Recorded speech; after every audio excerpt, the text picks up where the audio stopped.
Good evening, everyone, and welcome to the first in our series of English language teaching and entrepreneurship. My name is Jennifer Euler, and I'm the Regional English Language Officer, or RELO, for Russia. It's my great pleasure to be here this evening with all of you, many of whom I know are close friends and partners of the office and fans of all the activities at the American Center in Moscow. The Regional English Language Office in Russia has many resources for you as English language teachers. And we have virtual specialists and educators. We spend a lot of time listening to you about the things that you would like to see in our programming, what kinds of tools and resources would be useful to you. And this specific project, starting now in November and going till June of 2023, is a response to your inputs about wanting to learn how you can be more entrepreneurial in your English language teaching. And so I remind you that there are many free resources from the Regional English Language Office. This is one exemplar, but there are many, many others of which I hope you'll investigate. You can find us on the U.S. Embassy homepage under Regional English Language Office for more information. So today we're partnering with the American Center in Moscow, our great team of specialists there, to provide you an opportunity to talk with our English language specialist, Melanie Johnson. This is a series on edupreneurship, education and entrepreneurship. Why? Because we know that teachers wear many hats, that many of you have innovative, interesting ideas that you can put to action in your communities, whether it's part-time or a full-time job, whether it's something you're already doing or an idea you would like to develop for the future. And some of the topics that you've expressed interest in are entrepreneurship and entrepreneurial spirit in the general sense, but also how to manage talent, how to market your ideas, how to handle finances and business planning. We'll be covering those in a 6-part series over the next few months. And the format, I think, is something that will allow for you to learn, to go back and review, revisit, revise, rewatch, or share with friends, and also to communicate with an edupreneur from the United States. So today we have the first webinar, and on November 23rd, you'll have a chance for an interactive discussion and an Ask Me Anything moment with the specialist. More than that, we're recording these webinars so you can go back and watch those that you might miss because you're a busy person, we know that. But also if you want to rewatch them together with an infographic and resources. So this will be like a library of edupreneurship specific to English language teaching that has been tailor-made for you and that we continue to develop with your input through these discussion sessions. Every month, starting now until June of next year, we'll be hosting a variety of highly qualified specialists from the United States that come from small language schools. Some of them come from university systems, and some of them come from the private sector. Maximizing your ability to learn from many voices on this topic. I know you're interested in innovation, and whether you are a teacher who does private language tutoring, you belong to a small school, or maybe you're the head of a department or a member of a department at a school or university, innovation and entrepreneurship are an important way to not only survive, but thrive in our educational environments. So, without any further ado, I just want to say that I'm proud to partner with the American Center in Moscow, and I'm also very excited to present to you Melanie Johnson, our English language specialist, who will be leading the session tonight. She has more than 20 years of experience. She'll be talking about some of her experiments and experience with entrepreneurship in the United States, but connected to the world. And so I know you're going to have a great time. I encourage you to be in touch with her by being active participants here, but also responding to her prompts to email or be in touch with her between the sessions. She's been hired to be yours for the month of November. So take advantage, enjoy, learn, and be sure to be in touch. We'd love to hear from you if you would like to see more sessions like this in the future, or you have a great idea for the next series of sessions that we can do. Thank you very much. Have a great evening and enjoy this series on English language teaching and entrepreneurship.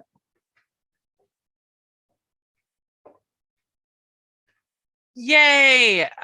Well, hello, everybody. It is lovely to see you. Welcome. to entrepreneurship and English language teaching. I am so excited to be kicking this off for you. As Jennifer said, this is the first in a series. Uh, I will be working with you all month, and I'm really excited about it. You have other sessions coming up. Here they are right now. We've got marketing and recruitment, managing finances and resources, talent management, online models for English teaching, 5 best practices and considerations for entrepreneurship. So many interesting and exciting webinars over the next I guess it's like 6 months. I may very well attend a few of these sessions I'm not running myself. So get excited for that. But let's get into my session, which is an introduction to entrepreneurship and English language teaching. And first, I would just like to say welcome. I am so glad you're here. I am really glad to be here myself. I'm really very excited to be the first person kicking this session off. So I wanted to start by telling you a little bit about me. Well, this is actually a picture of me from about a million years ago. Okay, a few decades ago. I love it because I'm looking off into the distance, probably thinking about new, exciting things I could do because I'm a born adventurer, which I feel is something that definitely propelled me into English language teaching. I've worked in the Middle East and Europe and now the United States. And it also definitely is a spirit that took me into entrepreneurship. I myself was also quite lucky because I had a little, shall we say, of maybe it wasn't really a choice entrepreneurship internship with my mother, who is an artist and a small business owner herself. So as a child and as a teen, I was often her, I'm not going to say enthusiastic assistant, maybe a little lazy too, but I learned a lot from that experience, and it really showed me that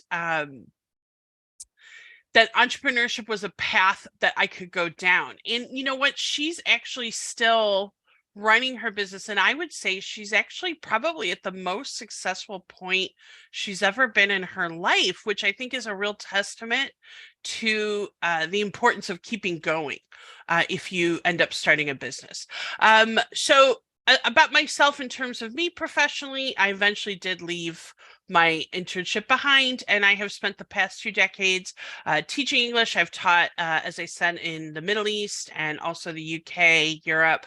I now teach writing communication to engineers in, I can't speak, engineering students at the University of Southern California. And I run my own business, which is a teacher training consulting business called Bounce English, which I founded and I'm the CEO of. So that's a little bit about me. Now you've met me, and I want to meet you. So I have a Padlet. The link is going to be in the chat, I believe. I also have a QR code, which is on the next slide, but I want to tell you what I'd like you to do.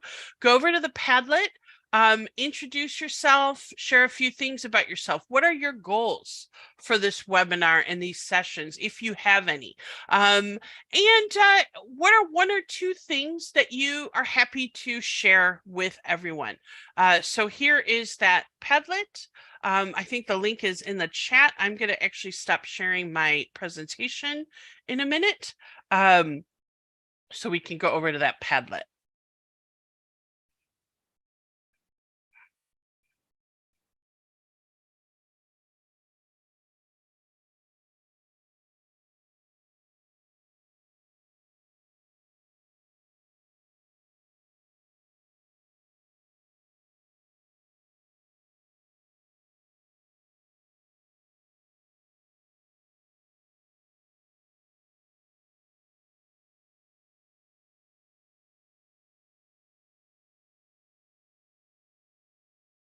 So here's the Padlet. If you see this, you're in the right place. I put my own little thing here, which is I've been working in English language teaching and administration for 20 years. I love cheese. In fact, one of my nicknames in my family is Mela Cheese because I loved it so much as a little girl. And my goal is I hope to share some of the things I've learned as an ELT entrepreneur to help you with your goals and to gain some inspiration myself.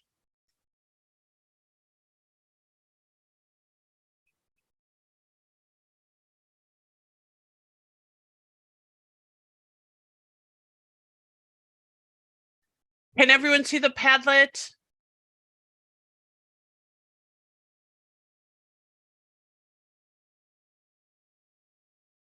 Oh, I see. People are just commenting right on my thing. Okay. What am I getting? Vladena, a teacher for about 5 years. Wonderful. I love cats. You know what, Vladena, that's so lovely. Actually, yesterday I taught my students at University of Southern California. We happened to be online, and it was actually really nice to be online because there were a few cats in the screen or going on the screen from various students. Here to learn about my experience. That's great. Thank you so much. Nice to meet you. Do we have any other comments? Oh, okay. Someone's writing something. Versa Via Gura. I'm an EFL teacher. I would like to be ELT entrepreneur. Great. Well, you've come to the right place. Okay. I'm going to wait one more minute and then we're probably going to go. We're going to move on with the presentation.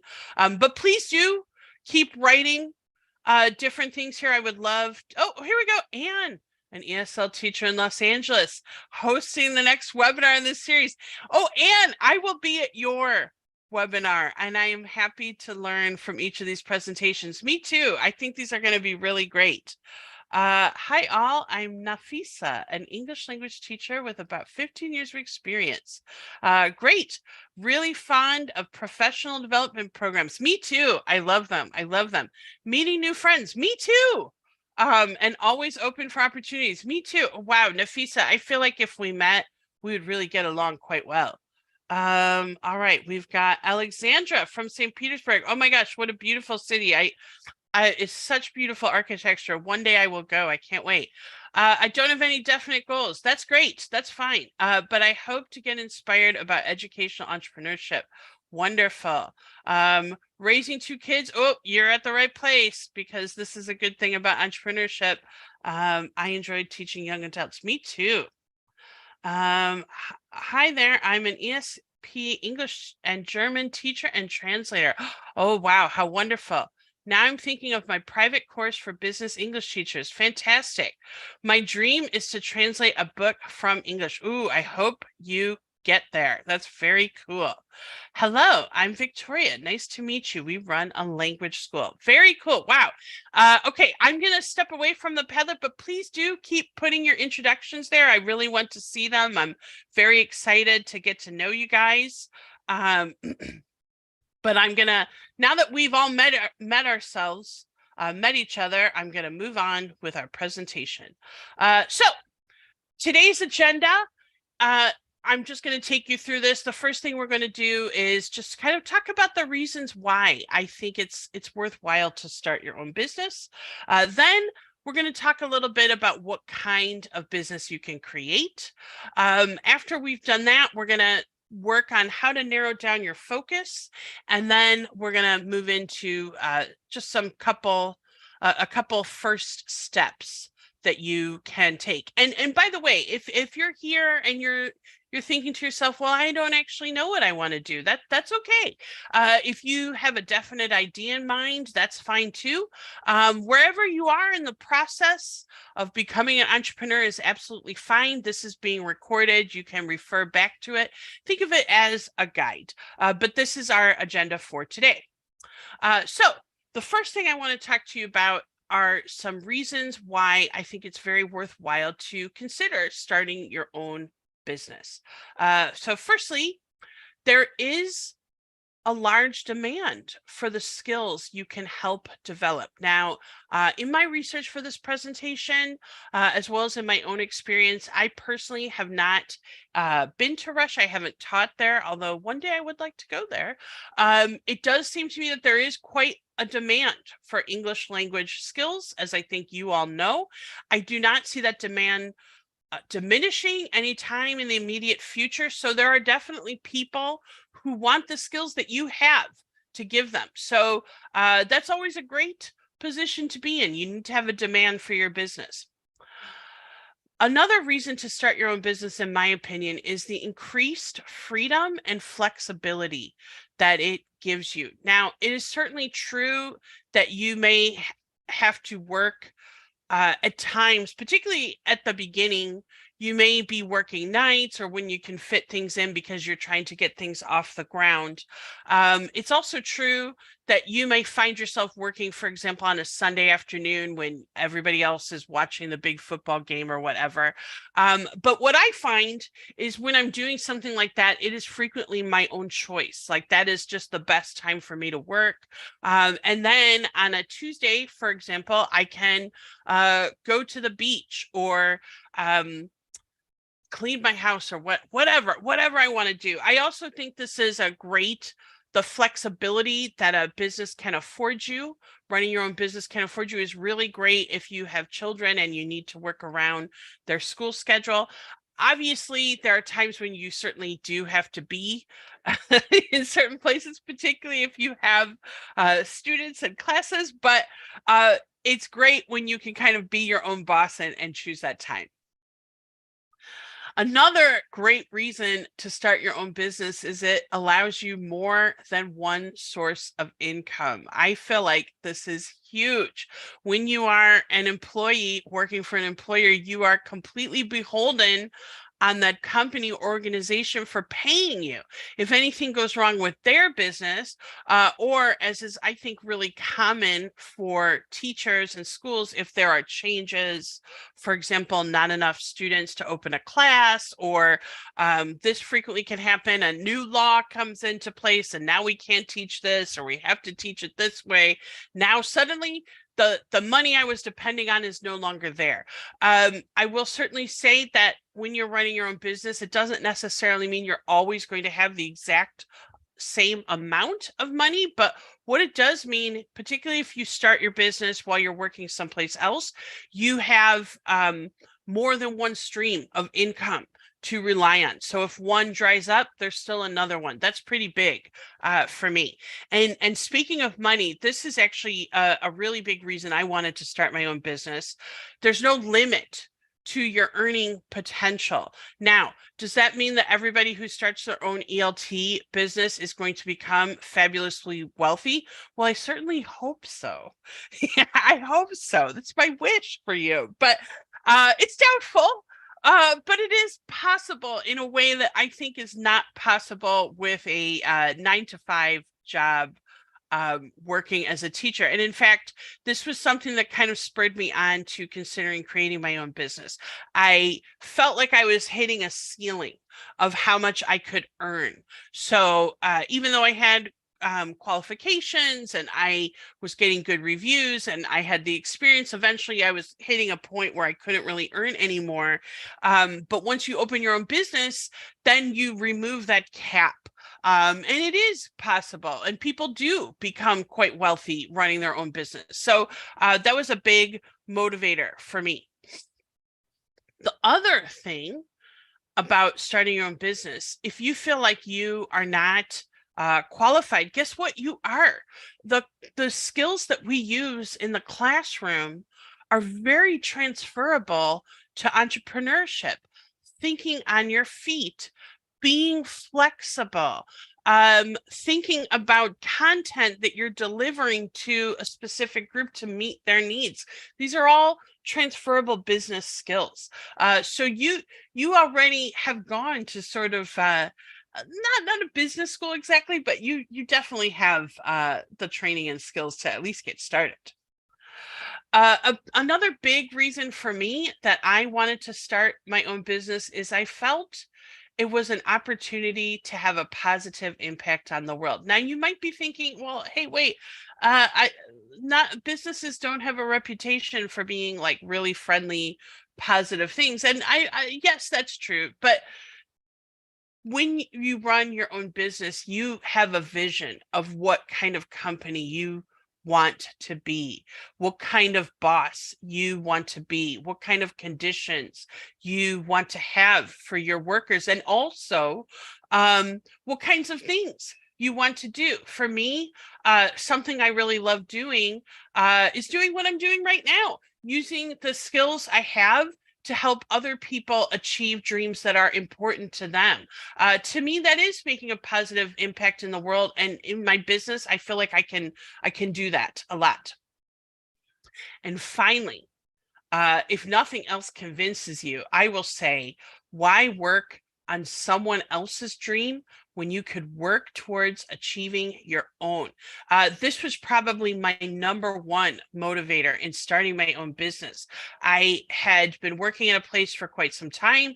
I actually got promoted. I was working in a partnership with an institution here in California. And then it turned out that my company was going to close that division, and our partnership, we were breaking up, however you want to put it.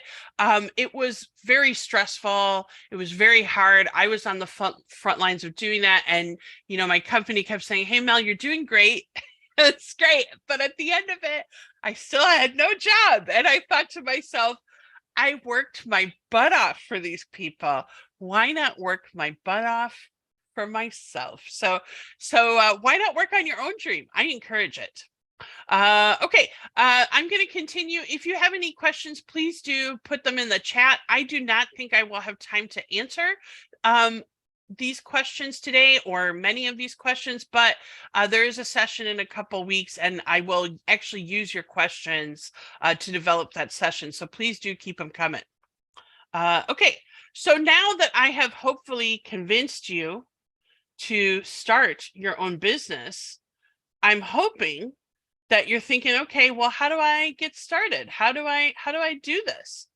Well, I want to look with you at some different kinds of businesses that you could start. So I'm just going to kind of brainstorm with you, take you through some ideas I have, and I would love you to just be kind of thinking about these ideas as I go. So here are a few possibilities that I came up with. First of all, tutoring.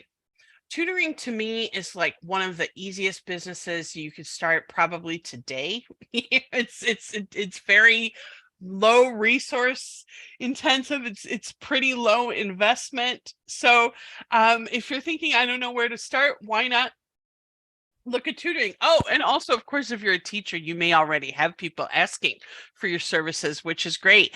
You just want to think, do you want to do it in person?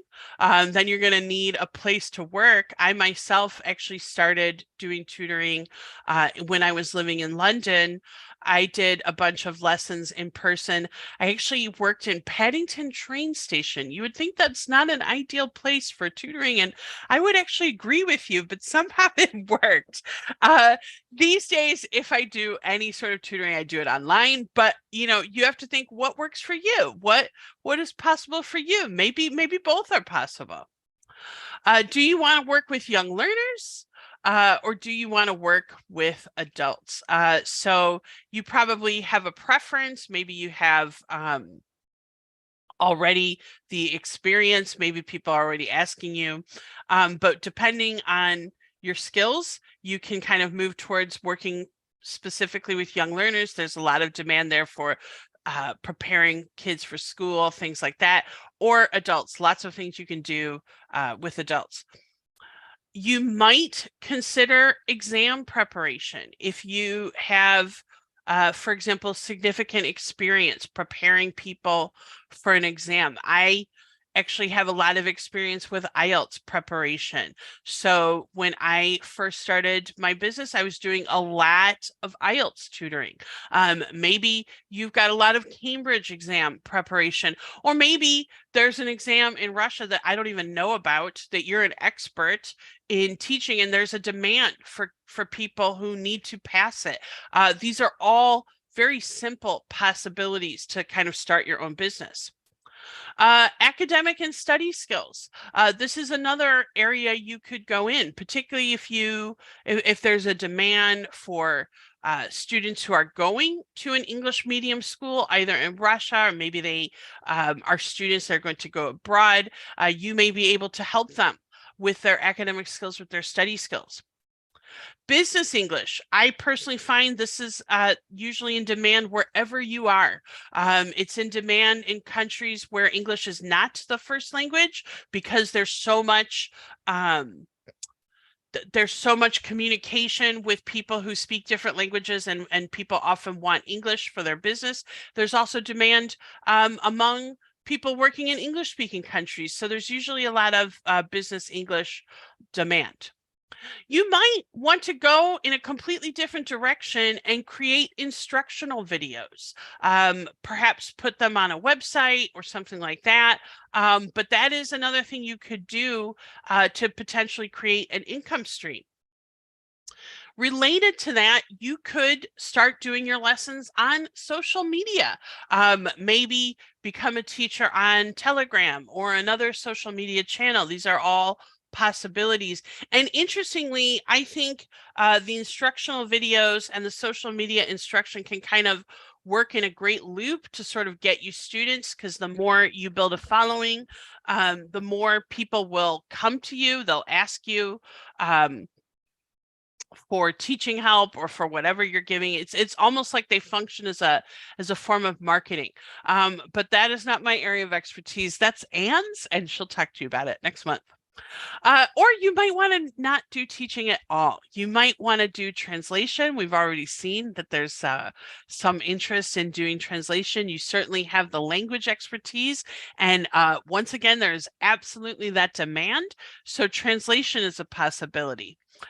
If you have experience in academic administration or school administration, you might find that consulting institutions is a way to go. I have found that frequently institutions have kind of small projects that they may need help with. For example, a curriculum review or creating a new class they don't have time to do. They don't have the personnel to do. You might be able to make that your business. And then finally, there are areas of sort of niche training or even student assistance. Basically, I kind of would think of all of this as niche. So for me with my business, I would say that I do sort of niche training. I like to work with students who they're either really high performers and they need English for a very specific purpose, or actually their English is quite high already, but there's one thing they're having problems with. I also like to do things like this. But student assistance I mentioned because particularly if you have a lot of experience with student services, this could be a whole other business for you. For example, I am here in Los Angeles. There is obviously a big student population from abroad, but when they come here, they do not always know where to go to, for example, find a place to live.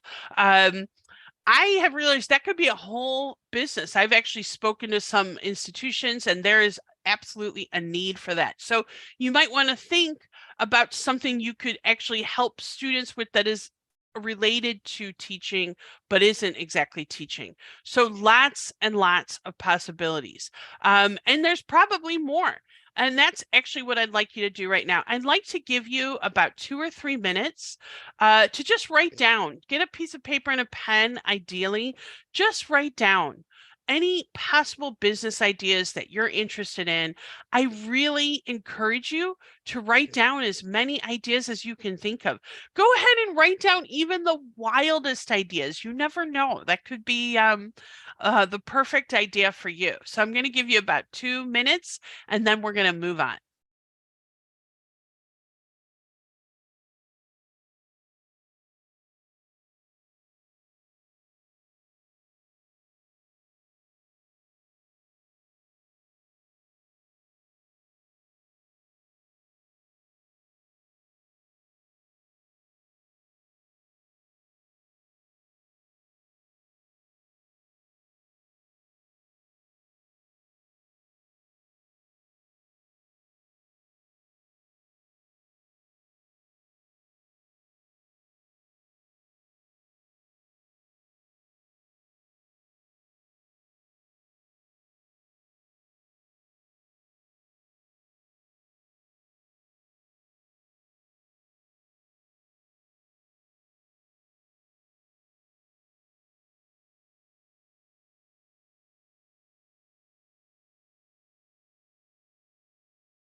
Okay, so I want you to just sort of hang on to those ideas, and we're going to move on. So great. So now you should have a whole bunch of ideas for what to do for your business. But how do you choose what to do? Well, I'm going to talk to you and give you a couple suggestions on how to narrow your focus to decide where to sort of venture out. So here are a few questions to help you choose what business you should go for. My number one question to you is, what do you actually like working on? You know, when you start your own business, it's something that you're going to have to do independently. You're going to have to motivate yourself to do it. You're going to have to work probably at some times when other people are doing other fun things. It's useful to choose something you actually enjoy, because that is going to keep you motivated. Another thing that you might want to consider is, what do you have the most experience doing? As I said, I initially did a lot of IELTS training because I had a lot of experience. I was an IELTS examiner. I had taught lots and lots of students IELTS exam skills. So it was very easy for me to go in that direction. Another thing to think about is, what is there the biggest demand for? So how do you know that there's a demand? Well, people are asking for something. They're either asking for it on social media, you're seeing it in news media that there's a need for a skill that you can provide, or I think this is a really great clue. What are people always asking you to help them with? Maybe you're the go-to person for a specific skill or training thing. Well, guess what? That could absolutely be a viable business idea for you. So look at those two things. Is there something people are always asking you for help with? That could be something that would really work for you. And what do you want to do? Um, what I mean by that is, perhaps there is an area that is related to what you're doing now, but maybe slightly different, that you're just interested in. So, for example, creating educational videos. Maybe you've never done it before, but maybe it's something you'd love to learn. That might be the direction to go in. What would you like to learn? And what is the easiest for you to start? What could you start pretty quickly with not a lot of investment in terms of time, money, resources? These are all things to think about when you are trying to start your own business and working to narrow your focus. So I also have another suggestion, which is, I recommend that you don't only think about profitability. What may be the most profitable for someone else may not be the best choice for you. It's very easy to kind of see, oh, look, this person's making a lot of money from this. Maybe I should do that. But that might not be the right choice for you. I would actually think about needs. Think about what people need the most help with, what you can see as something people want help with that you can help them best with. That is probably it. That's probably the most lucrative thing to you. So instead of thinking, this looks like I would make the most money off it, look instead for, this looks like people need the most help with it, and it's the best match for what I can do. That's probably where you want to go. So I have another task for you. I'd like you just take a minute, 30 seconds, go back to that list of possibilities that you wrote down. Can you narrow the focus at all? Now that you've got these questions, or anything that you want to cross out, or maybe you now have a new idea. Are there any things you want to add? Write down any ideas, write down all ideas, cross out anything you think, okay, yeah, no, I'm not going to do that now. I'll give you like 1 minute.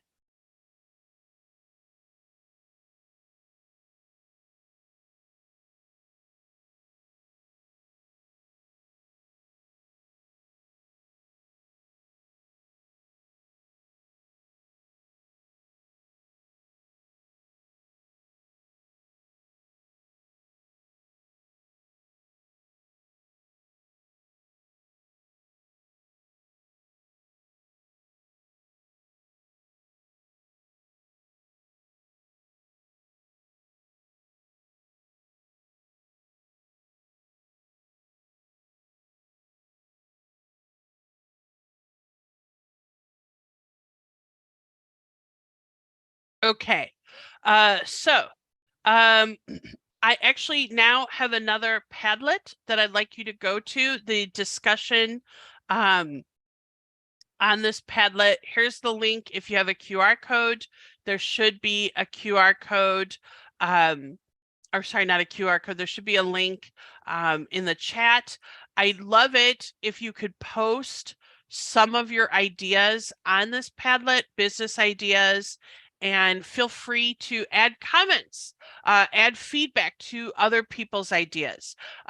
You can also share some of your ideas in the chat. You know, I'm going to leave this right now for you to kind of sort of add your ideas, and I'm going to continue. If we've got time, we'll review it at the end, but we will definitely do some work with it.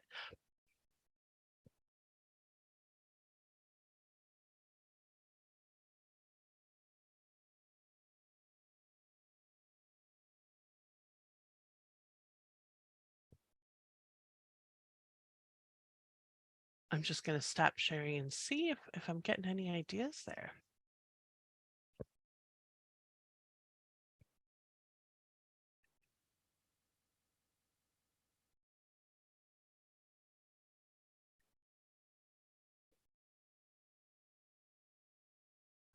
Oh my gosh, English for CrossFitters. I always translate the workout. Actually, I feel like that is a genius idea. This is sort of what I mean about niche. Niche ideas. They're just sort of like, you know what, to me, it's something that you can offer that nobody else can offer. It might not be, it might not even have to be the most creative idea, the most original idea, but what can you do that distinguishes yourself from the competition? That sort of little niche that you can add is really great. It's really useful. So I love that. I'm going to come back to this if I can. If I cannot, I will absolutely go through and add comments. Teacher's Corner, fun. Yes. Ooh, English for theater. What a brilliant idea. I love it. I love it. A teaching manual. These are all really great ideas. I'm loving them. I'm loving them. English for moms with babies. Oh my gosh, this is such a great idea. You could have like I don't know how you want to do it, but you could have like all the moms together and the kids can all do stuff. You could probably even do sort of like mommy and me English English classes. That would be so much fun. Everybody would love it. These are so great. Let me see here. Plan new media for teachers where they can find great ideas, materials, job opportunities, and meet other teachers. Brilliant. Lots of resources for teachers. I think that is great. Ooh, English through creative activities, music, drawing, dancing, crafts. How fun. I would actually like to go to this. I want to go. Lots of great ideas coming here. This is brilliant. Keep them coming. Okay, I'm going to get back to the presentation. Uh-oh, hold on. I've just done a little technical screw up, but it's very small. So hold on one second. Okay. Okay. So, wow, hooray. Can you believe it? I've convinced you to start your own business. That's awesome. If you weren't convinced, we've thought of a whole bunch of ideas. We've even brainstormed. We've even narrowed them down. So we're really kind of drilling down. Hooray. Let's move forward. What do we do next? So once you have a business idea, what I recommend that you do is validate your business idea. And what I mean by that is you've got to figure out, is there really a demand for your proposed business? You don't want to do a whole ton of work and then find out that there's no one who wants what you did.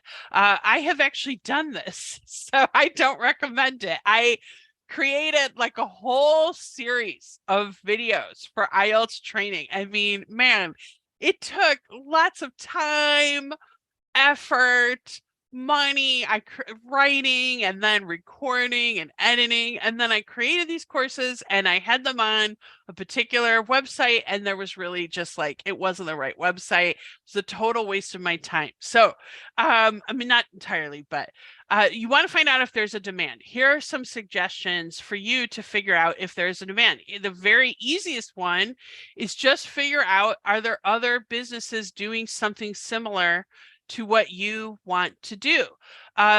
If you find a lot of other businesses doing something similar to what you want to do, that's actually great, because it means that there is a demand. Those businesses would not exist if there weren't. So that's fantastic. And just because there are other businesses, there will be competition, of course. But as I said, the trick is you distinguish yourself. So you can start that business and then figure out how you're going to distinguish yourself. What is your channel going to be for getting those students? Alternatively, you may search to see if the business you're interested in creating exists and find that it doesn't.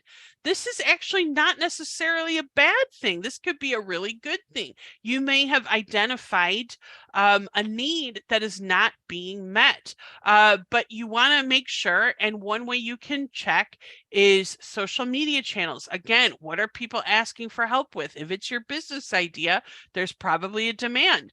Other potential networks, students, people you know, colleagues. Research and see, are they asking for what you're thinking about selling? The other thing I would suggest that you think about is how practical your idea is. And what I mean by that is, first of all, do you have the money, if there is any money that needs to be invested to get started on your business? Do you have the resources? So for example, if you want to start an online training company, you're going to need equipment. Do you have that equipment? Is it easy for you to get? Does it all work? Do you need anything else? And then finally, time. So I would be careful with the time question, because it's very easy to say something like, oh, I'd love to start my own business, but I don't have the time. That can kind of be an excuse to not get started. What I actually mean is, when are you going to work on this business? So if you have a full-time job, or maybe you're a parent and you've got a lot of responsibilities, you're going to need to fit that in your day. When are you going to do that? Is it going to be at some point on the weekend? Really think about it, how you could do this. These are some suggestions I have for you to validate your idea. Okay, cool. We've got an idea. We're ready to go. Now, what do we do? Well, I'm going to just talk to you very briefly about some initial steps to get you started. So first of all, I have some issues that I recommend that you consider. And actually, as I go through these, feel free to write ideas down. Okay, I encourage that. The first thing I would think about is, what is your why? Why are you doing this? Now, this may seem like something that is inconsequential, but I actually think it's one of the most important things you can consider when starting a new business. The reason for that is because that why is going to keep you motivated as you work on the business. And it's also going to be something that you can use to sell your services to other people. So for me, my why is, I like to use my language and communications training expertise to help other people achieve their goals. That's something that I personally really enjoy. And I find that if I can say that in one sentence, it makes it easier for people to know what I do and how I can help them. What is your ultimate goal with your business? So maybe you want to ultimately just work on your business for yourself and not work for an employer anymore. Do it full time. You may want to just do it as a little side hustle, so that you can get some extra cash for something that's important to you. You may want to really have one day, maybe 10 schools, 100 employees, 1,000 employees, 20, 200,000. I don't know. I'm getting crazy here, but whatever your goal is, you should really think about where you want to go with your business.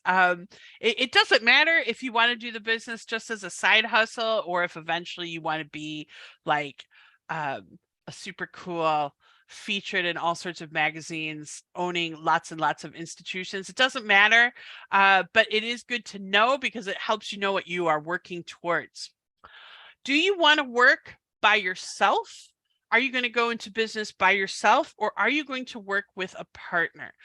So if you're working by yourself, what are you going to do in terms of areas that you need to work on that you are not an expert in? What's your plan there? Are you going to learn it yourself? Are you going to hire someone? If you're in a partnership, who is going to do what? Okay. And what are you going to do when conflicts arise or changes happen? So I actually started my business as a partnership. My partner eventually decided they didn't want to do a business, and that was hard. It was sad when they decided to do that. It took a little time to get over it, but it was actually also fine because it's something that we had discussed right when we were setting up the business. So we already kind of had a plan in place for how to manage that if it would happen. But I would definitely, if you're thinking about working with a partner or partners, think about who's going to do what and how you're going to manage things like conflicts and if someone wants to leave. Are there any tax issues? Are there any legal issues that you need to manage? I would not ignore this step. I feel like sometimes it's very easy for people to avoid this because they find it kind of stressful. But usually, I don't know what Russia's like in terms of tax and legal issues, but I have found that usually you can get help on the web for this. It's not necessarily too difficult to just sort of start your business, but I wouldn't ignore it. I would absolutely look into it. Oh, and here's kind of something important. How are you going to get your students? How are you going to get your clients? It's kind of a big deal. You sort of need them. Now, I am not going to be talking about marketing and advertising too much in this session. That is going to be Anne's session in December. So now you know you need to sign up for that one too. Okay. So I also, just with all those questions, it's a great idea to start a business plan, to write a brief business plan. There are many resources on the web that can help you with this. You can keep it fairly simple if you like. Here is a business model that actually the next presenter, Anne, shared with me that she used. I really like. It's very colorful, and you've got lots of very simple terms that you can just sort of fill in and really think about what you want to do. I really liked this particular business plan. I like that you can just put your name at the top, and then you can write a little information about things like who you want to be, who's your competition, what's your target market, how will you know when you've made it, what are you going to do for marketing? Very, very simple. So you don't need much here to get started. Okay, now we've gotten started, we've got a plan, and guess what? We've got some problems. We've got some problems because that's just how the cookie crumbles, right? Like you're going to find them as you do your business. Things will pop up that you did not expect, or you find you don't know what to do. And we're going to talk about a few of them. So here are some really typical problems, I think, for businesses.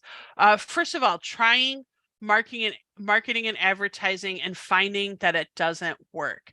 I actually think marketing and advertising for your business is a little bit trial and error. And in fact, if you know anything about this field, you'll know that there's something called A/B advertising. Well, what is this? It means they have choice A that they present to the public, and they have choice B that they present to the public, and one of them works better. So then if we find more people respond to B, they're going to use B. So what I'm trying to say is, if it doesn't work, you're just going to have to try again. That is actually part of the whole process. Again, Anne's session will deal more with that. Maybe you're a little panicked because you don't know how to do marketing, or you don't know how to do accounting or project management or setting up a website, whatever it is. Well, here's the great thing. First of all, we're all in education, so we all like learning things. You can teach yourself a lot of stuff, okay? There's usually a lot of information that is available for free, searching on the web. You may also know someone who can help you with this. And as we've seen, we've got a whole bunch of webinars now coming up that can help you with a lot of these things. So even if you don't know anyone and you don't know where to look, you're going to find that information. So as I said, the next session will be with Anne on marketing and advertising, but you can usually find someone to help you, or find that information and just learn it, or find someone who can do it. Another problem you might have is that your business is not growing as fast as you'd like. So maybe stagnating a little, or even declining, or failing. I say that because, like, oh no, I did all this work and now it failed. Well, first of all, businesses do go through cycles. You may have a period where you are getting lots of clients and you have lots of projects and it's really great. And then you might have a little bit of dead time. That does happen with businesses, particularly as you're getting them off the ground. Businesses can and do grow a little bit slowly. This is why personally, I would not leave my full-time job while I was growing my business, but you may be different there, and there may be different reasons for that. But that happens. And speaking of that, businesses do fail. Actually, more businesses fail than succeed. I would say that, first of all, entrepreneurship is not for everyone. I don't think it's for every personality, but if it is for you, and I think because you're here, it's very likely that it is for you. The failure side is actually part of the business too. If you do any research into successful entrepreneurs, you are going to find that they have tried ideas that have not worked. The trick is you look at what didn't work and you see what you can do to regroup. What are you going to do next? So it's part of the process. You can always regroup and relaunch or do something different. But you could have a very different problem, and that is that your business is growing too fast for you to manage. My strong advice to you is, before you really get too deep into your business, you actually sit down and figure out, when my business reaches a certain level of growth, what tasks am I going to farm off to other people, so that I can focus on this section. So you might really want to set up a plan that has benchmarks for growth, that will show you when you're going to hire people, when you're going to bring in other people. Because if you don't, what you're going to find is that you're doing everything and now suddenly you can't, and that can actually kill your business too. So do sort of think about what you might do if your business grows too fast. You may feel that you can't do it all yourself. Well, guess what? You don't have to. As I said, you can find help on the internet. You have this wonderful series of webinars coming up where people can support you. I am happy to support you. You've got me for all of November. Write me, ask me questions. I'm excited about it. But you're not alone. There's usually support, and at a certain point, you can and should hire people to do things that are hard for you. I never do my taxes.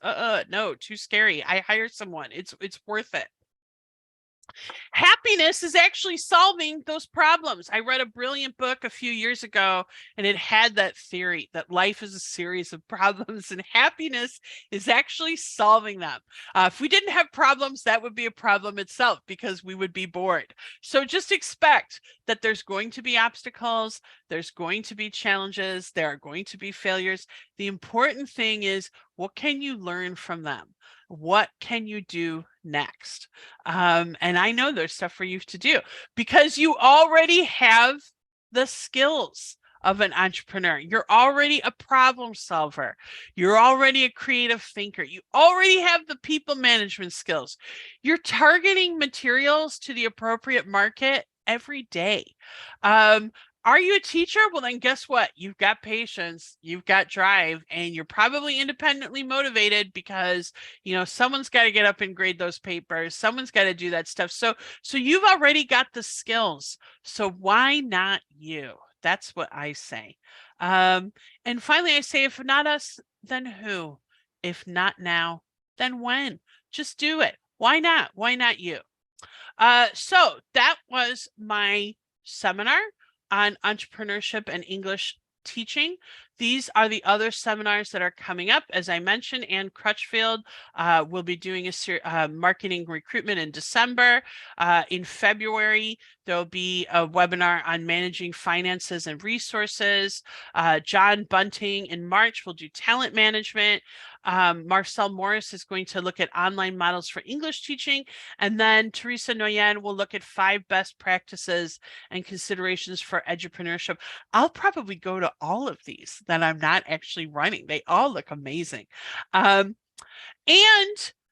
if you have questions, if you want help and support from me, please do sign up for the consultation session. It's going to be on November 23rd. So that's 2 weeks from today at 5 p.m.